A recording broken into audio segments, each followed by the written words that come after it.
Asset finance from ABSA, going the extra mile to get you financed. The fourth round of the ABSA Off-Road Championship in and around Gaborone in Botswana continues right here on Supersport. And as they were after the time trial, the De Bruins were still leading the Toyota Kalahari Botswana 1000 desert race. Even after scaring a cameraman a bit there. And in second, Castle Toyota's Anthony Taylor applying all the pressure.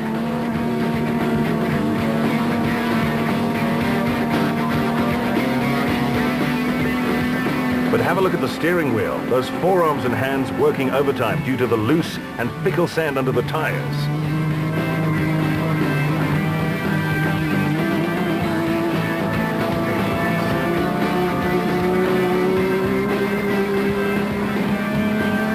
In the specials, it was the diminutive Evan Hutchinson who was setting the pace, now reaping the benefits of all the hard work they put into the car.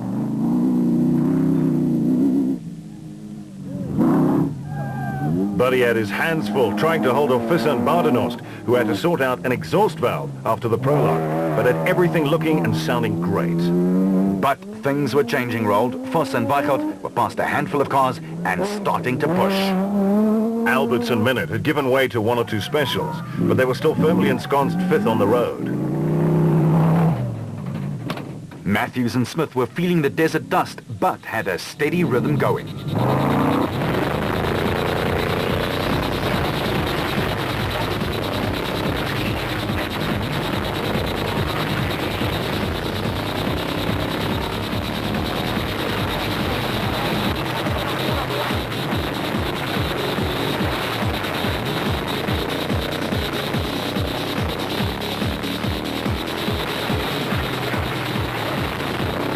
But the pace setters up front was still the Mika and XL dealer team of father and son Jaap and Hugo de Bruin, who were doing some low-level flying.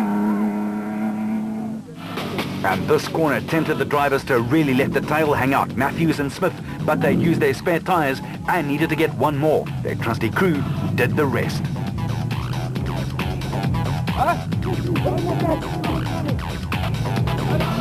As Zülwald and Helberg raced by, the Century Property boys were raring to go.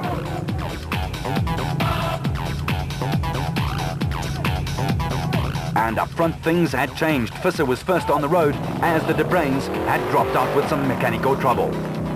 The Kalahari bush is dense and so it's very penal, and the temperature was rising steadily too. Visser and Badenhorst going like the clappers. But almost wrong slotting seriously there.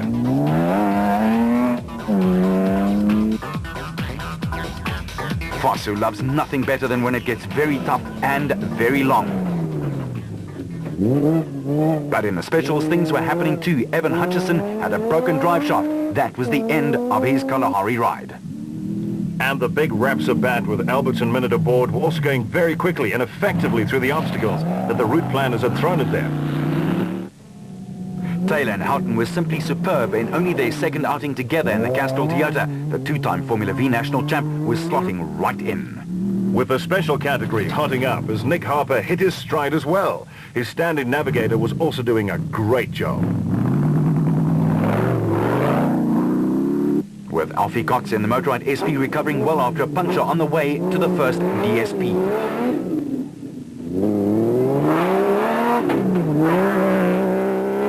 Matthews and Smith were still well placed and had put massive pressure on some of the other fancy teams.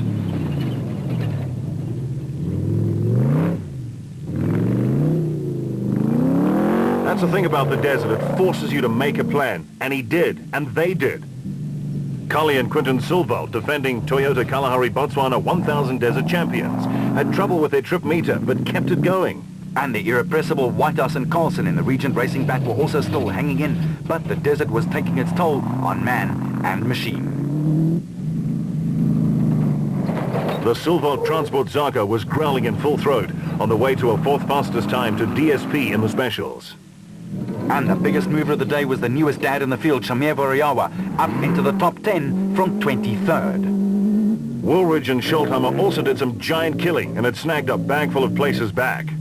And the leaders in Class B had become the Besaidnout brothers, Johan and Etienne, through some quick and clever thinking and driving. While Cronier clearly had an altercation with matter made of some very solid nature, Still, he had a great drive, despite some niggles with the clutch. But they needed to keep the focus on their rivals. Nissan were coming at them. Grobler was also blasting up the batting order and overtaking left, right and centre. And at DSP, there was a consternation, as the first car home was the Castrol Toyota of Vissen Badenhorst, who had passed a stricken Hugo and Jaap de Bruin after they'd crashed headlong into a tree. And look at Woolridge and Scholthammer up into fourth, followed by Varayawa and Rousseau, Voss and Weichelt, and then Cronje and Birkin chasing hard in the next Toyota.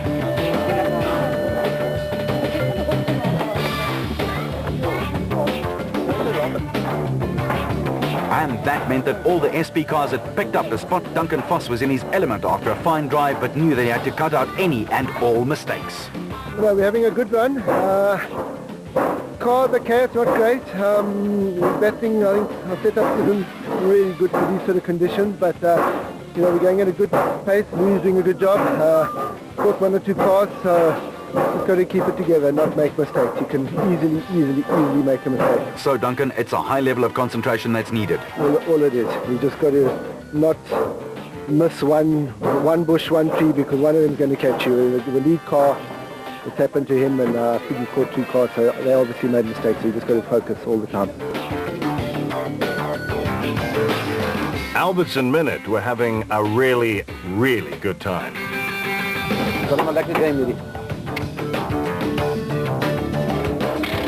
The Toyota camp was overjoyed with Anthony Taylor's great drive to DSP, and despite a flat, so was he. Just been keeping it clean, and then 35 k's from the DSP I got a flat, you know, which is a bit of a pity. I was hoping it wasn't going to happen, but you know, you never know these things until it actually is there. I think what happened is we got a slow leak, and then slowly, eventually the tyre came off the rim. But we kept the pressure on Hugo. Eventually made a mistake. I could see by the marks, his track was a bit too wide everywhere, and now he's pulled the wheel off. So, you know, by that time I'd already had my flat, which allowed Chris and Duncan to come through. But we'll just keep the pressure on and see if we can come up with a better result. But lying third at the moment with the Castrol Toyota, I think we're in for quite a good result. Cox really loved it, but then he loves the desert. I think it's a really unbelievable desert race. Nicest one I've done so far. The track is open quite fast. There was a bit of rocks this morning, but there are some challenges out there, and we've moved up to fourth. So yeah, we're just keeping it together. I mean, we're having a great run, and Nevy's been doing a fantastic job with the navigation, and I think that's the combination. Me on the bikes, knowing how to read the terrain, and I think Henny's navigation, and yeah, we've fought so far in the pickups, and the SP is going, really, the motorized SP is going really like a rocket at the moment. So yeah, we're just going to keep it together and bring it home tonight. But we all know the best laid plans and all that stuff. The Toyota 1000 Desert Race is one tough proposition. Matthews and Smith were ready to take up the challenges on the way home, but the bat was sounding a little sick.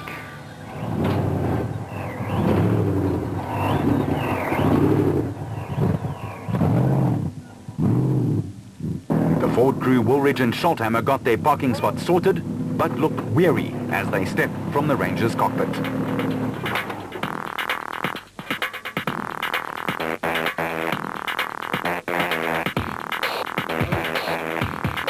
It was going very well until we had another puncture this morning already. When I say early, about 40 k's before the optional DSP, we had a left front wheel that went flat. I don't know why it went flat, so the three guys that we'd got past us again, so we've been sitting in their dust, which has been pretty frustrating. It's very dusty, but otherwise no problem. The car's fine. It's a nice route, and we just got to keep it going for another 250 and bring it back. It was pretty clear from the damage to Cronje and Birkin's charge that they'd hit someone from behind. Birkin explains. It's been quite good. We managed to pass most of the guys, and we're quite happy with that. There was one of the guys we battled to pass called Kobus van Toorn, and we ended up shunting into the side of him, which sort of wasn't all that good, and I'll have to apologize for that. But I think we've made up quite a bit of time, and yeah, let's push hard from here. The Toyota Hilux still going well? Car's going well. Yeah. We've have a bit of a problem with the clutch, but I'm sure the guys will fix it. Nissan team manager Glenn Hall rallied the troops, while Hannes Grobler tried to cool down just a little. Stuff is very tight, and it's not so fast. And yeah, we had a little bit of a hiccup with the spring on the throttle that broke this morning, and just the thing didn't want to work. So we took us about half an hour to fix it. We had to fix the electronic thing as well, and but we got going.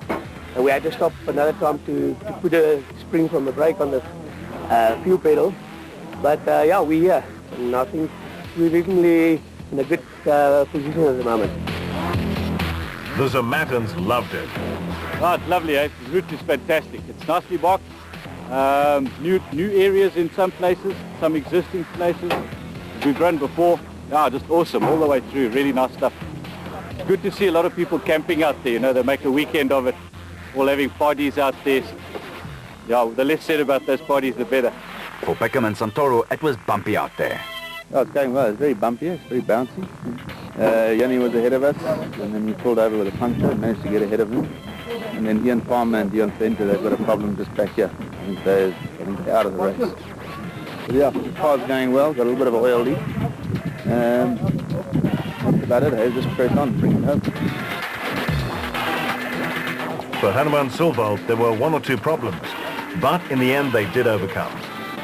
Yeah, we battled a bit. The engine management system seemed to pick up the idling revs to about 3,000 RPM. So we oversteer or understeer in every corner, and we had one puncture. So for us, the first 140 especially was very, very tight, and we really battled to get the car on the road. But we'll see. We'll change the tyres at the back to a smaller size and see what happens on the next trip. Vehicle and asset finance from ABSA, going off the beaten track to find